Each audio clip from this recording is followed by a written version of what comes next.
ایک مرتبہ سیدہ ام کلثوم سیدنا فاروق اعظم سے بحث کر رہی. ایک صاحب، وہ بھی کون؟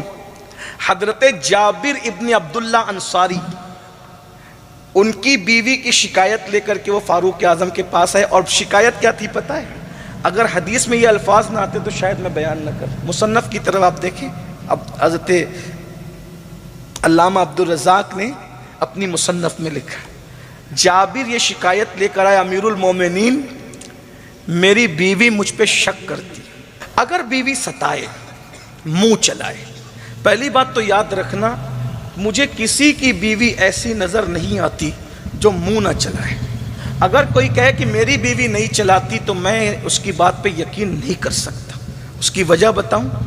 جناب خلیل اللہ کی بیوی بھی ان کے ساتھ منہ چلا رہی. حدیث ہے، مصنف ابن عبدالرزاق میں حدیث موجود ہے کہ حضرت سارہ نے جب حضرت ابراہیم خلیل اللہ کے ساتھ بحث کی اور ان کے ساتھ کچھ باتیں کی تو حضرت خلیل اللہ نے عرض کی، مولا میرے اللہ، یہ سارہ میرے ساتھ اس طرح زبان چلا رہی ہے مولا.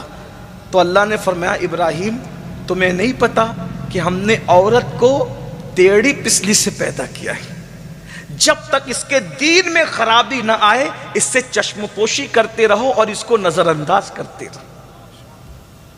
ابھی آپ نے مفتی صاحب کی بلا سے، مفتی اعظم راجستھان سے، حضرت ام کلثوم اور سیدنا فاروق اعظم کا ذکر سنا. ایک مرتبہ سیدہ ام کلثوم سیدنا فاروق اعظم سے بحث کر رہی. ایک صاحب، وہ بھی کون؟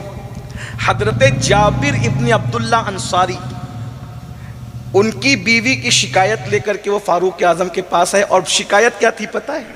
اگر حدیث میں یہ الفاظ نہ آتے تو شاید میں بیان نہ کر. مصنف کی طرف آپ دیکھیں، اب حضرت علامہ عبدالرزاق نے اپنی مصنف میں لکھا، جابر یہ شکایت لے کر آئے، امیر المومنین میری بیوی مجھ پہ شک کرتی. اندازہ کریں آپ، کون لوگ جن کے تقدس پر فرشتے بھی حیرت زدہ، جن کا تزکیہ مصطفیٰ جان رحمت نے نگاہوں سے فرمایا. حضرت بھائی، شک کرنے والے کو کا علاج کیا ہے؟ لوگ کہا کرتے ہیں ایسا کہ شک کا علاج تو کسی کے پاس نہیں.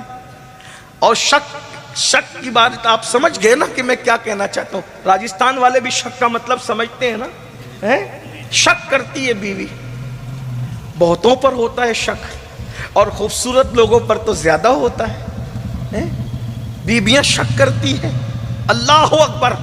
شکایت لے کر کے آئے ہیں جابر ابن عبداللہ انصاری، کہتے ہیں کہ امیر المومنین میری بیوی مجھ پہ شک کرتی ہے. آپ نے فرمایا، او تجھ پہ شک کرتی ہے تیری بیوی؟ یہاں ہمارے گھر کا حال یہ ہے کہ ہماری بیوی بھی کم و بیش کچھ ایسی ہی ہے. چونکہ فاروق اعظم کی بات ہے تو میں حدیث کا من و ان جملہ بیان نہیں کر رہا ہوں، لیکن اس کو بہت ادب کے پردے میں آپ کے سامنے کہ ہمارا بھی معاملہ کم و بیش کچھ ایسا ہی ہے. تو وہاں حضرت عبداللہ ابن مسعود موجود تھے. انہوں نے کہا، امیر المومنین وہ ایسا کہہ رہے ہیں، آپ ایسا کہہ رہے ہیں، تو آپ نے نہیں سنا کہ حضرت ابراہیم خلیل اللہ نے اللہ سے عرض کیا کہ اللہ سارا ایسا کرتی ہے؟ تو اللہ تبارک و تعالیٰ نے فرمایا کہ ہم نے اس کو عورت کو ٹیڑھی پسلی سے بنایا، سیدھا نہیں کرنا اس کو. ہم نے ٹیڑھی پسلی سے بنایا، عورت کو سیدھا کرنے کی کوشش مت کرنا. اور سیدھا کرنا کیا ہے؟ طلاق ہے. توڑ دو گے یعنی سیدھا کرنے کی کوشش، توڑ دو. توڑنا کیا ہے؟ طلاق ہے. سیدھا کرنے کی کوشش مت کرنا ورنہ توڑ دو گے. یہ توڑنا طلاق ہے. اللہ نے ان کو ٹیڑھی پسلی سے بنایا ہے، ان کو ویسے ہی رہنے دو. چشم پوشی کرتے رہو، گزارا کرتے رہو، نباہ کرتے رہو. فاروق اعظم کہتے ہیں، ابن مسعود اللہ نے تجھے عقل کامل عطا فرمائی ہے.